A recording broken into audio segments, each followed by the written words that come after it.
Hello, hello. It's me once again. Episode 13? Uh, I don't even remember if I said what episode number I said it was yesterday, whether correctly or otherwise. I find myself, though, once again at one of the little conference rooms in the Boston Public Library, which I've booked for slightly under an hour at this point. Um, and a very nice person was staying over their booking, sending out their college application. So good luck to them, whoever they were. I don't know. Um, But we'll pick up, I guess, where we left off. I'll be able, because I have the room booked for so long, I'll be able to go at a slightly slower pace today and spend a little more time actually kind of delving into what I'm doing, right? Let's take a moment. I want to quickly take stock. Actually, I haven't written that many pages. It feels like it's a lot, but it's actually not. So let's take a moment and think about everything that we need to do. Right? There's a few structural things. We can continue sort of our main thread here. Um, get him up to the point where he falls asleep and wakes up. When I look at our current length of this is 2074 words. We're aiming for 2574. I think 2600 today. It's a good sneeze. We're aiming for 2600 today. Um, when I lean back and look at this globally, this may end up being about 5,000 words, maybe a little more, maybe a little less. Um, as kind of an opening. That's a little bit chunkier than I want it to be. Um, one of the things, though, that we want to do in a situation like that is we want to kind of play off what we did at the start. Because if you remember at the very start of this, let me scroll you back up to the top. Let's start by talking about how Marco experiences it. Marco experiences it like this, right? This is, again, when I first wrote this, this was kind of a little prosaic trick to pull us out of immediacy and a hint that something's happening here that we don't like directly see or understand yet. And because of like the length of this opening vignette, most likely, we're going to need to kind of reinvoke that promise, if that makes sense. So let's pick up. You don't ask someone to do something like this at a distance unless a person is really suffering.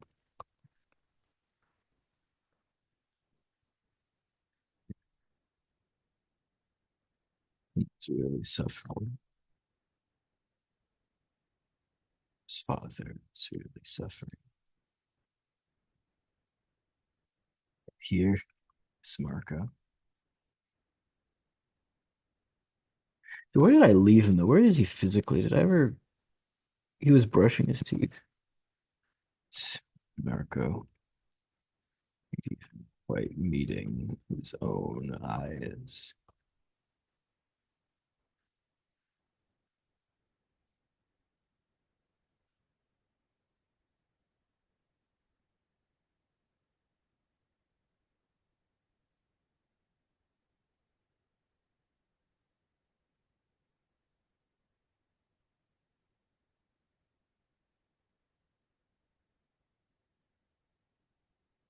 Right, so we're like, so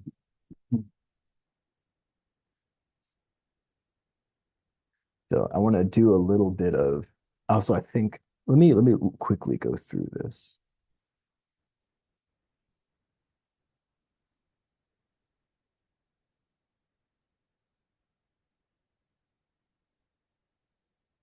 I had something that I took in my notes. I think on the first day or the second day. Maybe his math is wrong. Maybe it only takes 6 hours total. Maybe he just doesn't want to be there when it happens, right? I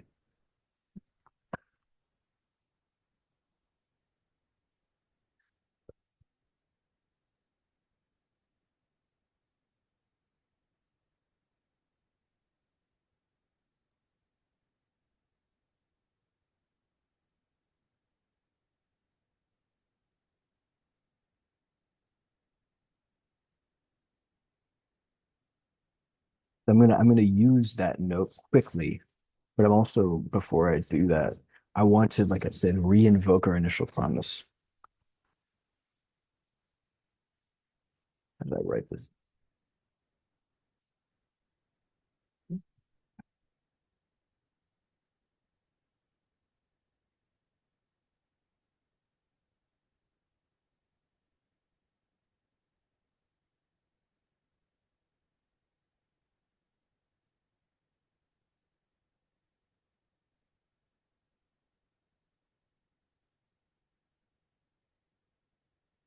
So what I'm gonna do is I'm gonna have like Marco, like whatever it is, we know Marco's sleeping through it.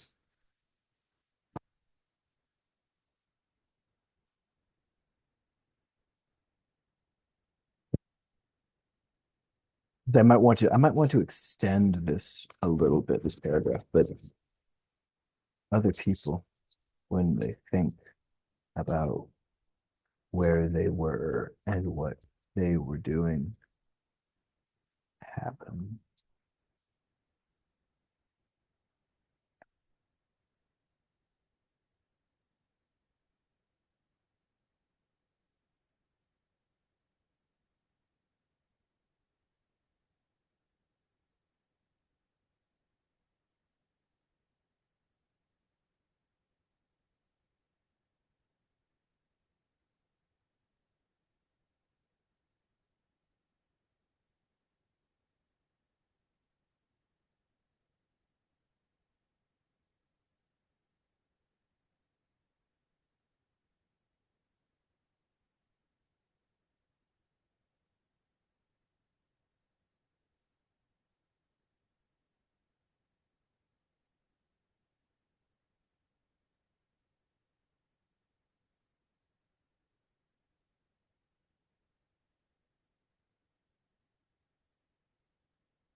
Let's take a second and take stock of that. How have I done here?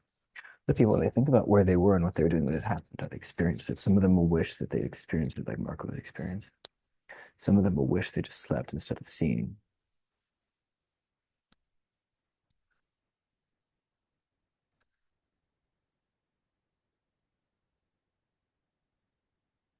Even just seeing, not hearing, having sound. I mean, of course, that's obvious that it would.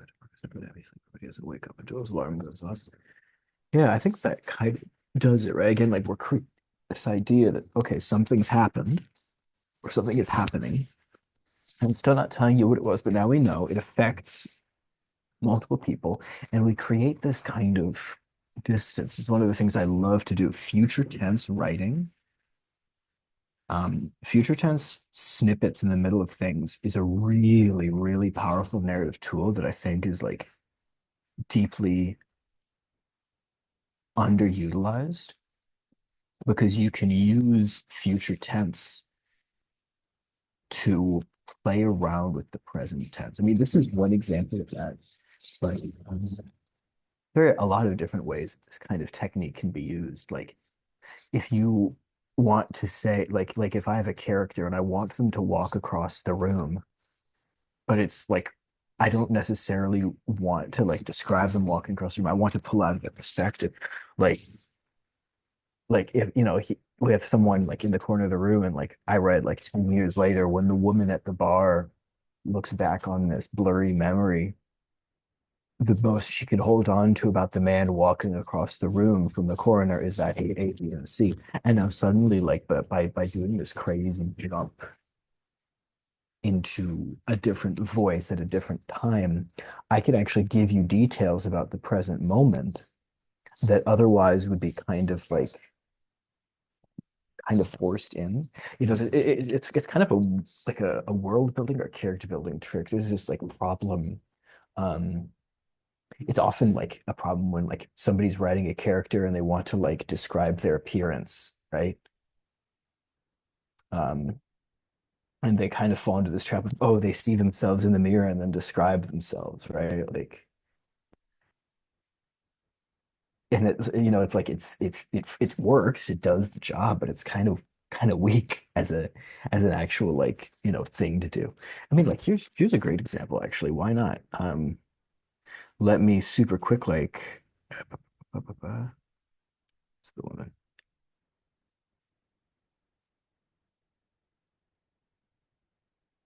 Here's what I'm gonna do. I'm actually gonna use that technique. Now that I've mentioned, I'm gonna use it.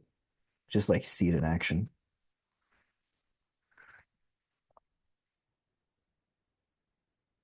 later.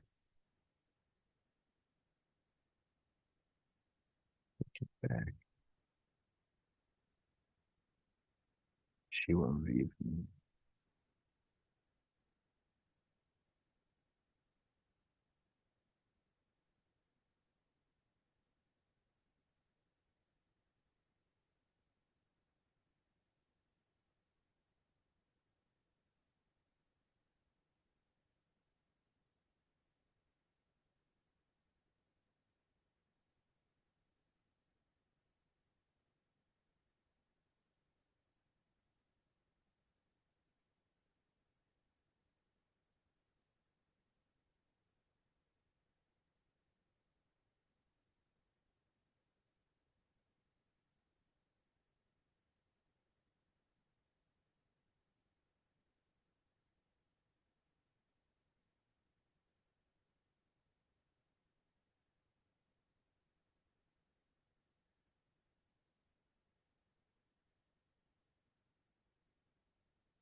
I've been told what?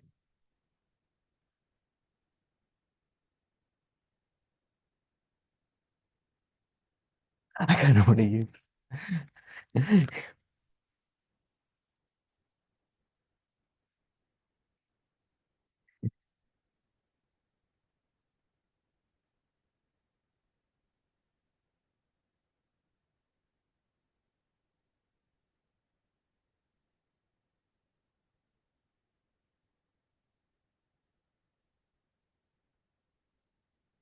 You see what I've done here is that like I've told you like so I'm enjoying the image that I just conjured. Kind of the brrr. But like the point is like you can use a kind of technique like this to have jumped into the future to not only like give her a little more like going on, but also she half, not half, but half.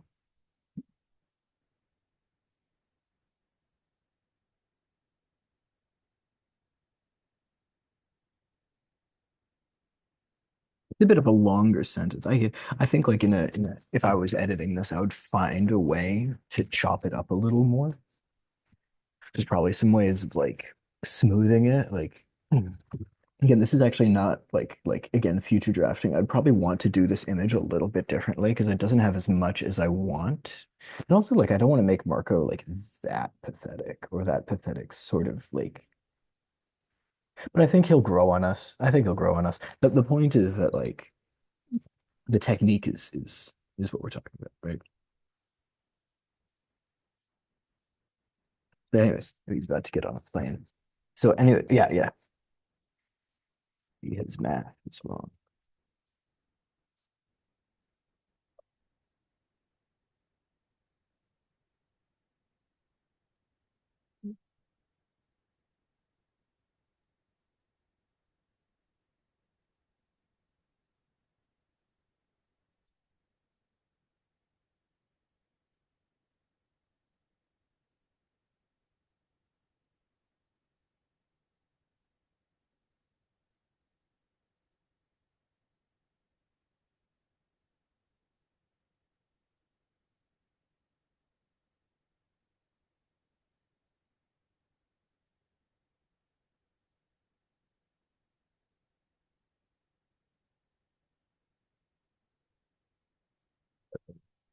Hmm.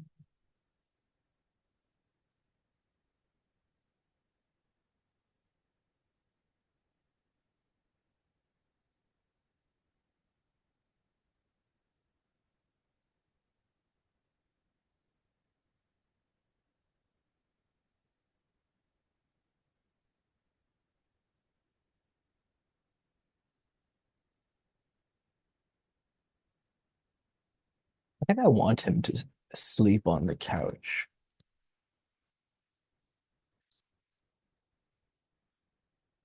Like the couch is a better napping place. Like napping in bed, like this is by no means a literary theory, but I would make the case that napping in bed is weird. You got to sleep in your bed, you nap on your couch. Because I think you take a nap in the middle of like trying to do something else. That's been my napping experience. If you feel differently, you're wrong. And frankly, I disown you.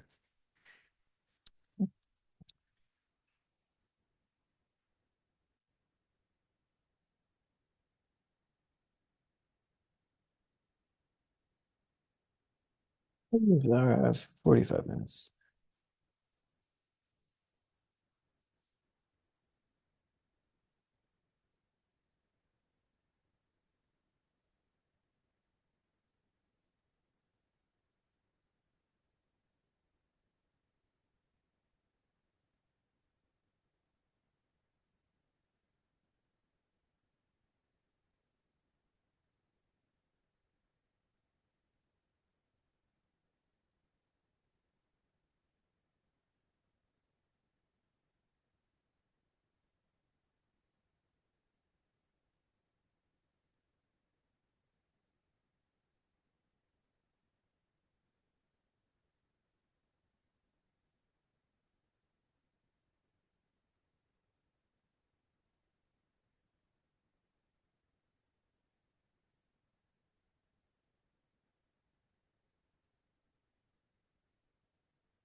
How old is he? Is he 40 or is he 40 something?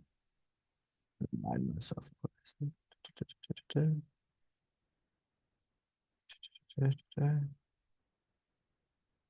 Maybe about like push a button, kill a person. Where was that?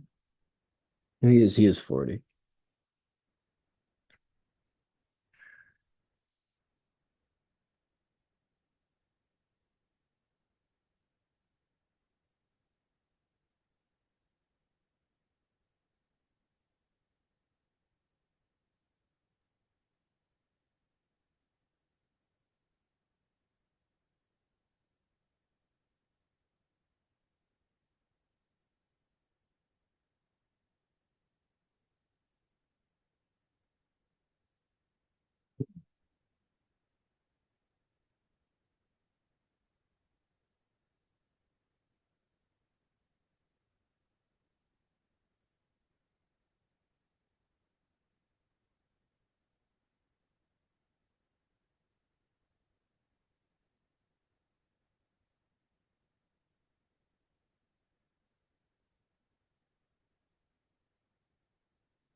Cohen.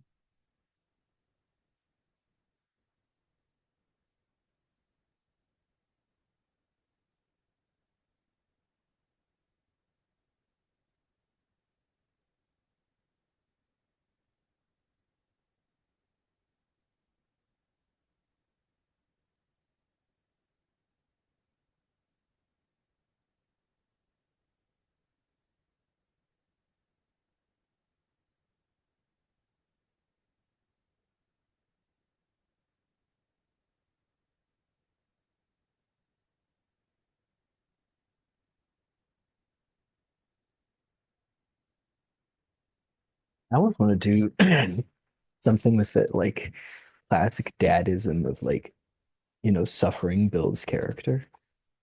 Very like Calvin and Hobbes dad. Um,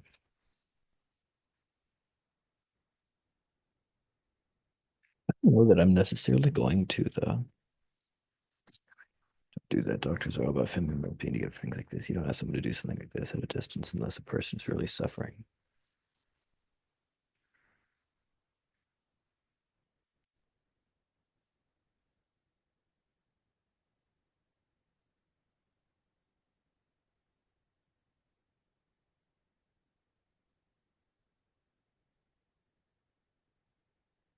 I think I will do it actually.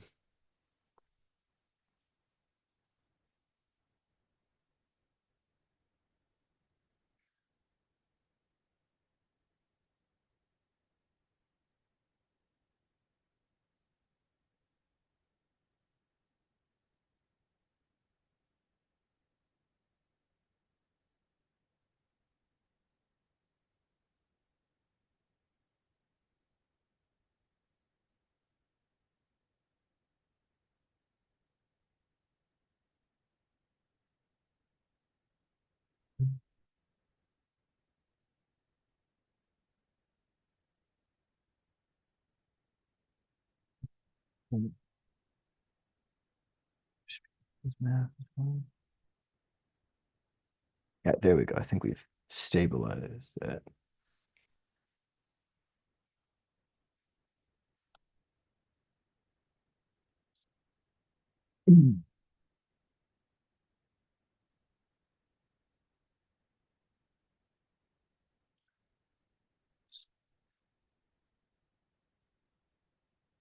Oh, I want to do that. Like realistic in the sense of like, the whole idea of like the original like interchange, right? The back and forth, realistic versus, you just have to be there.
There we go. That's a good like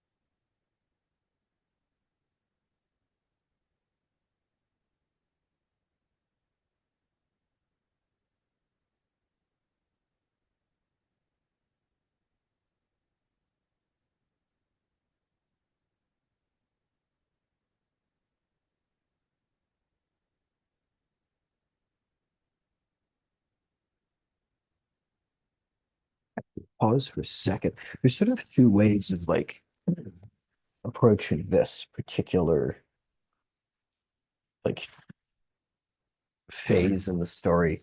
Like essentially what we have here is a gradient of like information, right? So when Marco wakes up, what is happened, like something, and you and I know what's happened because we're writing this together. But like when Marco wakes up, something has happened that he doesn't know about, right? And when we have that, we have an information gradient between the world and Marco. And there's sort of like this series of steps. I'm going to jump into the other document to kind of go through this idea, right? So something changes, and that's the first step. And we've just done that with this sort of leap ahead, zoomed out section that we did. But then when the character, like, I'll label this like covering the information gradient, right? So something changes. Now, you don't actually have to have every step in this gradient, like, but something changes. notices that something is wrong, right? So in Marco's case, like there's in fact, like yeah, let's be a little more specific. Thinks everything is normal. Character thinks they know what is wrong. A character realizes they are wrong about what is wrong. A character discovers what is really wrong. Okay. So like what is this in this case, right? So something changes. The apartment building, as we discussed, gets transported, however, into outer space. And a character thinks that everything is normal. So this is like the step that we are technically at. Now, if I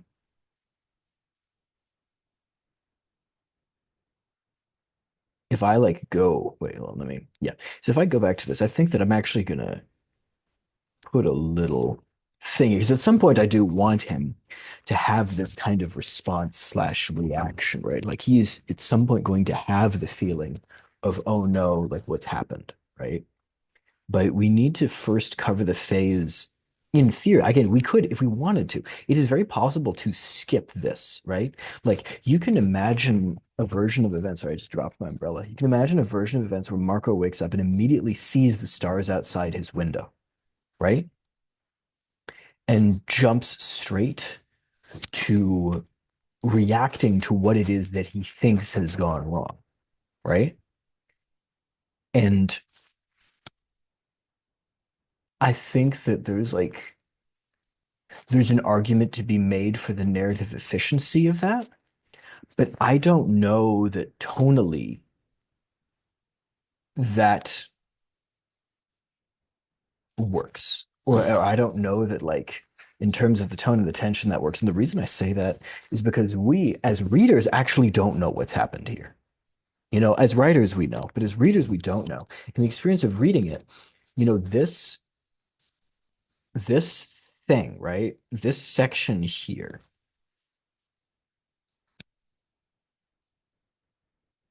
like this is a signal to the reader that whatever it is that's going to happen has happened. And so then as the reader, when he wakes up, we as the reader are super interested in trying to figure out what it is. Something has changed in the universe. You know, something has happened. And every step in this kind of, or every like rung in this discovery ladder here is interesting because it creates room for us as the readers to enjoy the question, right? If I, there are moments when you do want to jump ahead. This, I don't believe, is one of those moments because I want the reader to kind of have room in which to be curious and uncertain.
But what I want to do here is again, like I want to remember like Marco's sort of stakes slash like tension in a few minutes. And by minutes, I mean in a few words, what have you, are going to come from the fact that he has finally, after this whole struggle, made the decision to send the consent forms to end his father's life,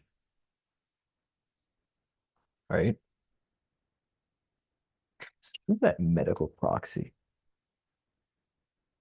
No, what's the term for that? Like power of, it's not, is it power of attorney? It's not power of attorney. It's when you're like, I think it is medical proxy.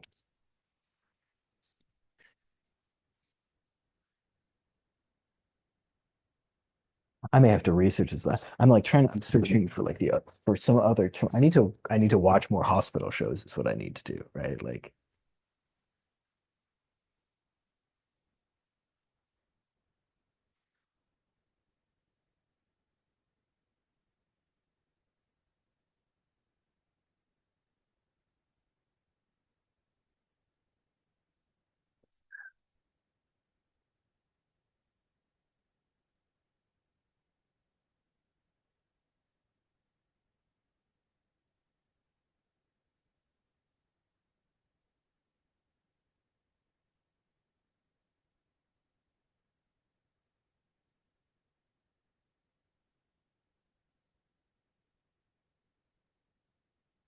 I'm gonna leave that actually as something to be filled in later because like I don't have anything in my head at the moment that's like emphatic or insightful, and I don't want to waste time searching for it when I know what I want to write after the sentence, right?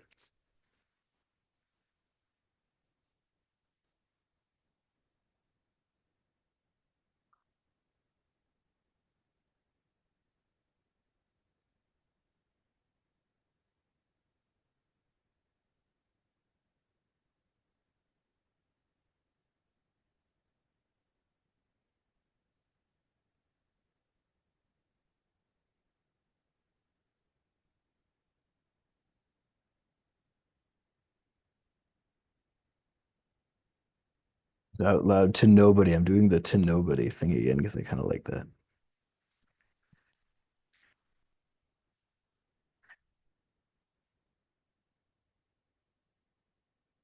Needs like a little more.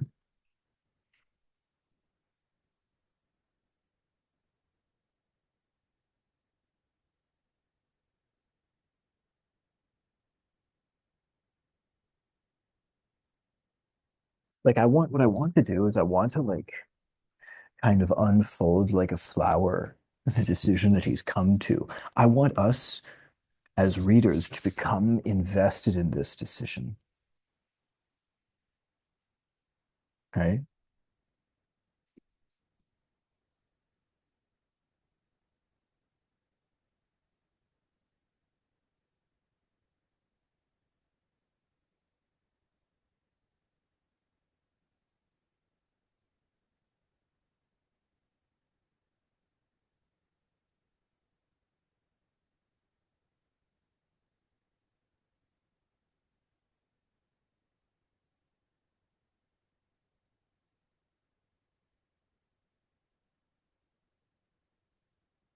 Okay, I know what I'm gonna do.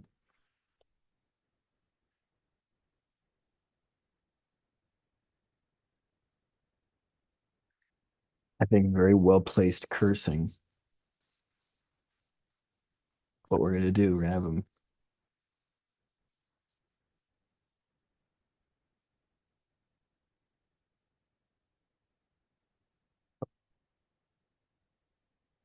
That's so we're gonna have like a little like bit of like interchange leading up to this, and I'm gonna center it around my particular favorite expletive.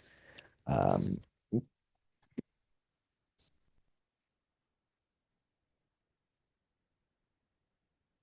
in order to essentially like in order to get like a li little lingual thing going.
Want to do something fun with the thumbs for a moment. Am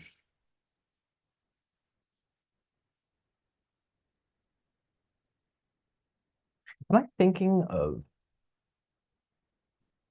some? Oh, I know, knitting needle.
Do I like?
I'm gonna leave it at that. We wrote a lot. I think looking at what we've done, I think I want a little more substance in this section, right? Like I think something about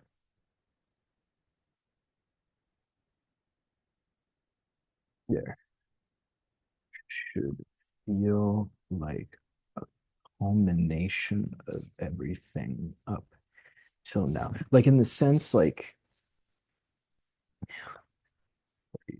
it's over, right? Like it should feel like Marco's story is over because like his little arc of like not knowing what to do, like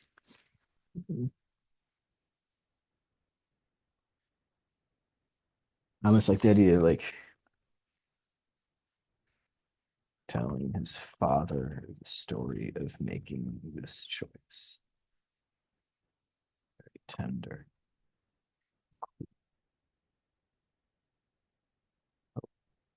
And even the man sheepishly.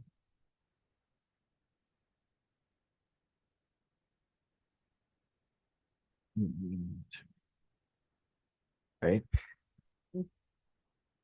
Or much.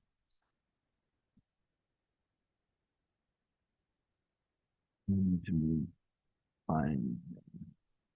All right. Anyways, we'll come back to this tomorrow, but I hope like I want to get a little more like texture here. I want it because it's essentially a false ending. Like what's going to happen is Marco makes this decision, and suddenly, as there's like through this the lens of him having made this decision, the story becomes about something else. That mutation is really what we're on about. But if we're going to pull that off, then this needs to really feel like like it's a story like within itself outside of the context that we've created, right? And some of that we can do like in this spot, but some of that we might need to go back and lay a little more groundwork for, right? I think it's worth it to like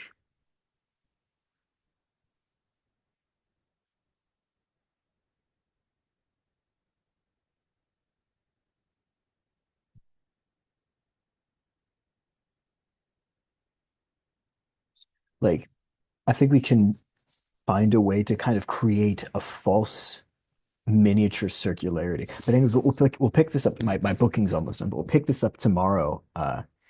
And we'll see where I go with it. I hope you've enjoyed being a part of this process, and I will see you in the next one.